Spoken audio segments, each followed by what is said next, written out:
Assalamualaikum Ustazah.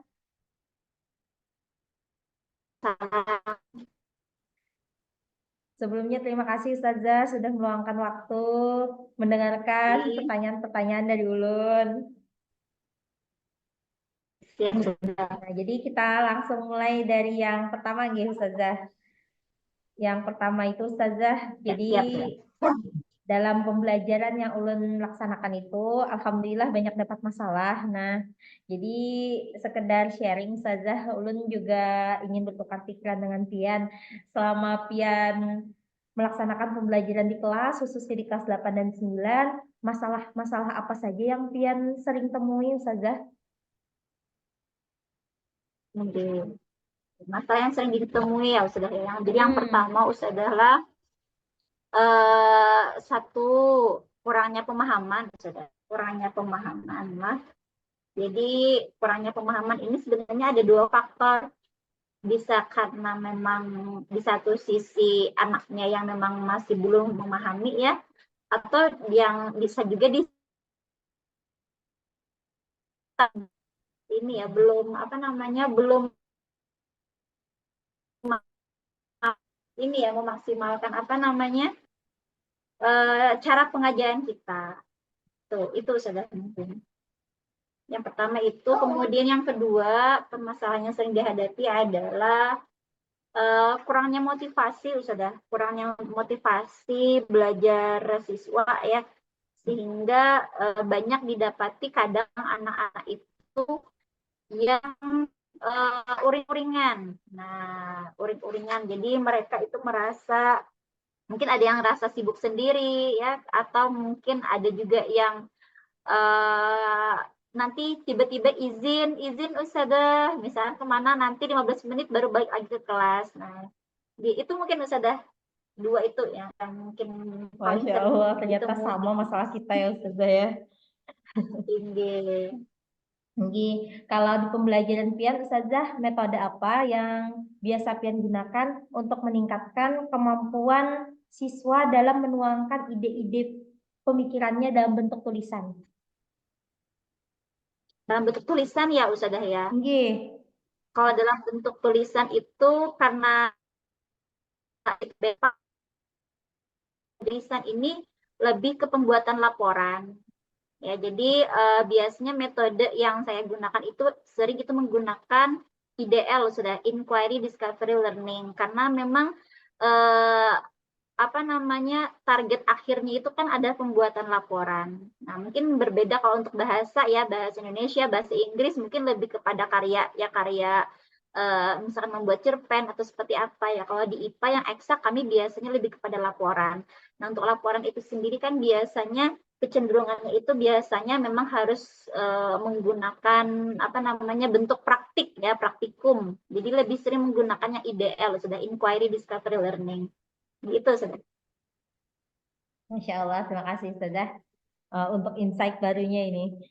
Jadi Ustazah kalau misalkan eh, untuk meningkatkan kemampuan berbicara, jadi kan anak-anak ini sebenarnya paham ya, mengerti apa yang kita maksudkan.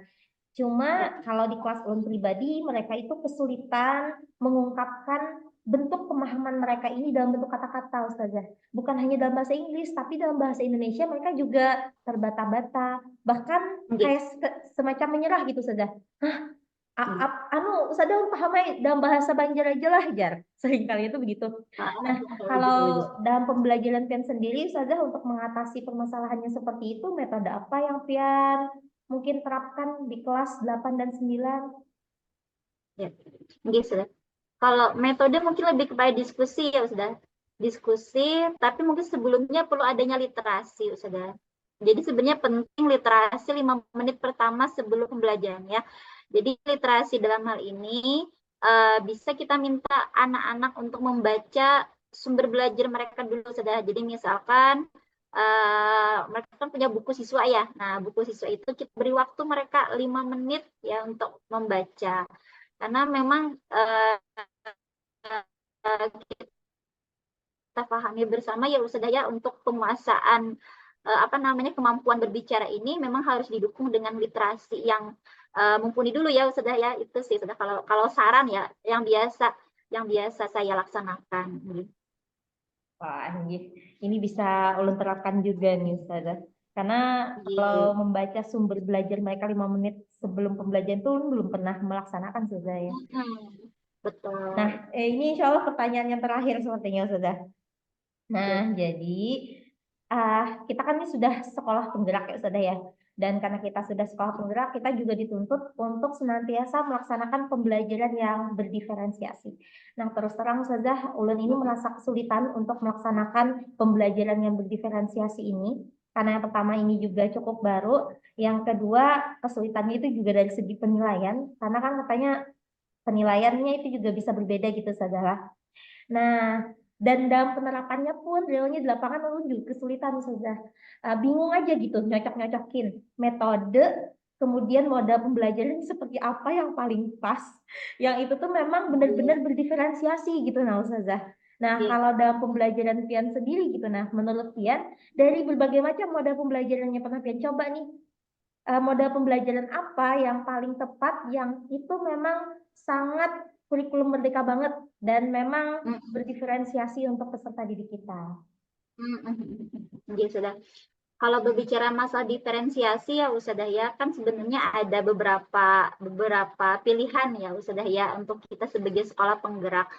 Ada kita mendiferensiasikan konten ya, konten pembelajaran maksudnya ya, jadi isi dari materi yang kita sampaikan, atau bisa juga kita mendiferensiasikan penilaiannya seperti itu, atau gaya belajarnya. Nah, jadi kita mungkin bisa memilih salah satu dari 3 metode diferensiasi tadi, apa kita mau kontennya yang kita sesuaikan, ataukah penilaiannya, ataukah gaya belajarnya. Tidak mesti harus tiga-tiganya. Nah, kalau ulun pribadi ya Ustazah biasanya untuk modal atau metode sendiri jarang untuk mendiferensiasikan. Kenapa? Karena memang di sekolah kita itu kan cuma 1 jam ya, sudah 1 jam itu kan 2 JP ya, 2 kali 30 menit itu susah sekali. Kita menggunakan realita yang ada, susah sekali Ustazah. Nah, sehingga yang saya lakukan itu bukan diferensiasi konten, tapi lebih kepada diferensiasi penilaian. Nah, seperti itu. Jadi nanti ketika metode yang kita lakukan, misalkan saya menggunakan IDL tadi ya, praktik nih anak-anak praktikum. Isinya kan sama anak-anak praktikum semuanya, tapi yang dibedakan itu ada bentuk penilaiannya. Nah, sehingga LKPD-nya yang menyesuaikan. Nah, karena untuk saya pribadi merasa itu yang paling memungkinkan untuk dilaksanakan di lapangan. Tuh. Oke, Masya Allah. Itu Rencananya tuh mau 5 aja Ustazah nih pertanyaannya, tapi setelah bincang-bincang dengan Pian, tiba aja nih ada pertanyaan lagi yang muncul. Gak apa-apa ya Ustazah ya nambah lagi. Nah, apa. jadi begini Ustazah, karena Pian kan juga sebagai wakil kepala bidang kurikulum ya, pastinya dalam hal penilaian itu Pian ahlinya begitu ya Ustazah ya. Jadi ini terus terang Ustazah, dalam perkara penilaian pembelajaran bahasa khususnya, ulun itu mendapati adanya ketidaksinkronan antara anak yang nilainya tinggi dengan kemampuan berbahasa Inggris mereka. Contohnya dalam speaking misalkan. Bahasa Inggris mereka bagus, apa-apa mereka tuh bagus Ustazah. Cuma untuk anak ini tadi, ketika coba deh kita ngomong dengan mereka langsung pakai bahasa Inggris, mereka tuh loadingnya lama. Nah, padahal kan harusnya kalau memang penilaian kita itu tuh memang bagus, real gitu ya. Sebenarnya real aja penilaian itu. Maksud ulun ketika kita menyusun penilaian gitu adalah menyindir diri ulun sendiri ceritanya nih. Karena heran juga, ini bagus anak hasil ujiannya, tapi semacam tidak memberikan dampak yang signifikan dengan kemampuan berbicara mereka gitu. Nah, yang terlebih lagi, khusus lagi kemampuan komunikasi secara langsung. Nah, itu kira-kira Ustazah saran mungkin yang bisa Pian berikan bagi ulun apa gitu Ustazah ya, salahnya itu di mana? Ini hasilnya bagus, tetapi realnya kan harusnya hasil anak belajarnya bagus, harusnya ada perubahan dong. Komunikasinya kah tambah bagus gitu ya Ustazah ya. Tapi kok ulun merasa kayak gitu-gitu aja gitu nah. Nah, kira-kira tuh salahnya di mana itu asesmennya itu Ustazah? Sering praktik ada Ustazah? Sering praktik tidak? Oh, praktik ya Praktik Ustazah ya. Oh iya speaking. Ustazah. Kalau praktik Iya, di Ustazah. kelas itu sebenarnya sering Ustazah. Penilaian itu juga cukup sering. Cuma ya memang porsinya Iya, jujur iya. ulun aku ya. Porsi antara penilaian praktik yang speaking itu dengan yang Ya, mereka tertulis mereka itu memang beda jauh. Nah, katakanlah 70% itu mereka secara betul. tertulis, nah 30%-nya itu speaking, Betul. Ustazah. Iya, itu sama dengan IPA di saya juga Ustazah. Jadi anak-anak tuh Hmm. tahu teori apa itu rangkaian seri, rangkaian paralel. Tapi kalau sudah diminta coba buatkan rangkaian seri, ampun Ustazah. Sama kalau kita memang mau anak-anak tuh punya kemampuan keterampilan ya, keterampilan entah itu berbahasa ataupun yang lainnya, memang kita harus itu mungkin Berarti itu ya sudah ya harus perbanyak memang penilaian yang mendukung skill komunikasi mereka gitu ya. ya gitu.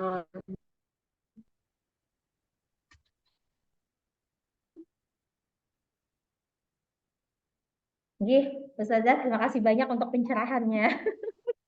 Ya, Ah, semoga biar sama-sama sehat selalu Ustazah. sekeluarga, Masya Allah. Belum ada sempat menengok Alhamdulillah. dede bayi. Iya, enggak apa-apa. Ada di samping nih Ustazah. Masya Lagi Allah, Ustazah boleh tidur. lihat nggak? Aduh, Boleh, Danglah. Masya Allah. Aunti menjenguknya via Zoom aja nih. Zoom meeting. Lagi tidur. Oh, bismillah.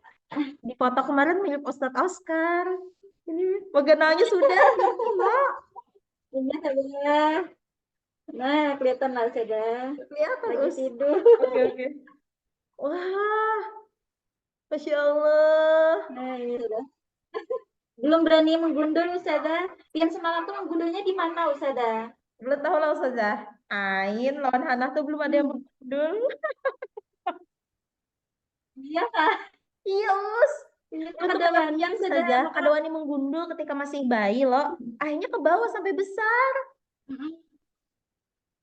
Oh, Anak tuh ada daun tinggi, gundul juga tinggi. lagi. Tinggi. Jadi kami itu mikir ya apa menggundulnya lah, maka rambut tebal banget sudah hati maka panjang, berpanjang terus. Jadi jauhnya kayak apa? Kapan menggundulnya? Kita kadang yang menggundul. Anu pas usia setahun gitu, Ustazah bisa digundul. Tahun lah, maka Hmm, cantik, maka binian.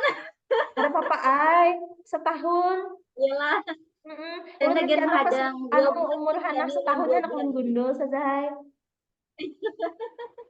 Si Ina, Masya Allah, mirip banget sama Ustadz Oscar. Aduh, endutnya berapa kilo sudah?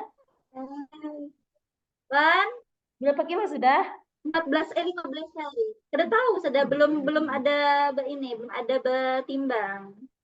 Kayak udah berapa? Kayak 4-5 kilo. Udah itu ya. Keluarnya halus sudah keluarnya halus 27 kemarin itu. Berapa semalam keluarnya? 27. Oh, Kecil, iya lah. kecil benar sudah. Kayak anak ulun aja. Anak ulun tuh keluarnya 27, 28, 27, 28. Nah, nyaman mengeluarkannya sudah langsung keluarnya sekali mahajan aja. Nyaman kayak itu saja daripada ganal dalam parut. Iya.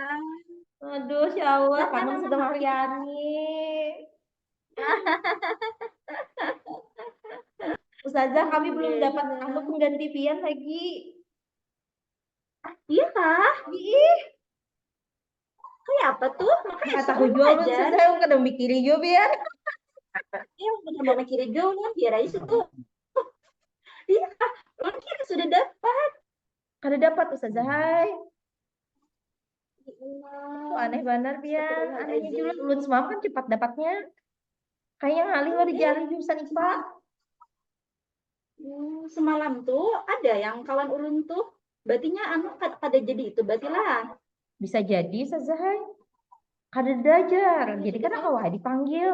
Ada yang tersedia nih anak dipanggil. Kada sesuai jurusannya aja Ustazah, hai. Kadang kawang ngajar kada Oh sesuai iya, jurusannya sih Den. tahu Nih, aja. doakan aja Ustazah lah. Mudahan dapat nah. Udah. Jika tidak nih kami bisa Iya, kerja mudah-mudahan lagi. maka esok Rabu, Kamis, Jumat kan ada mengajar. Kalau Hmm, Rabu esok kan belum mengajar loh, karena kan pulang cepat. iya, Kamis kada ada ngajar ulun. iya. Aja istirahat Ustazah. Makasih banyak lah waktunya. Inggit. Sama-sama. Assalamualaikum. Ya, sehat-sehat juga, Tiana. Ya, Waalaikumsalam. amin. Dadah. Dadah.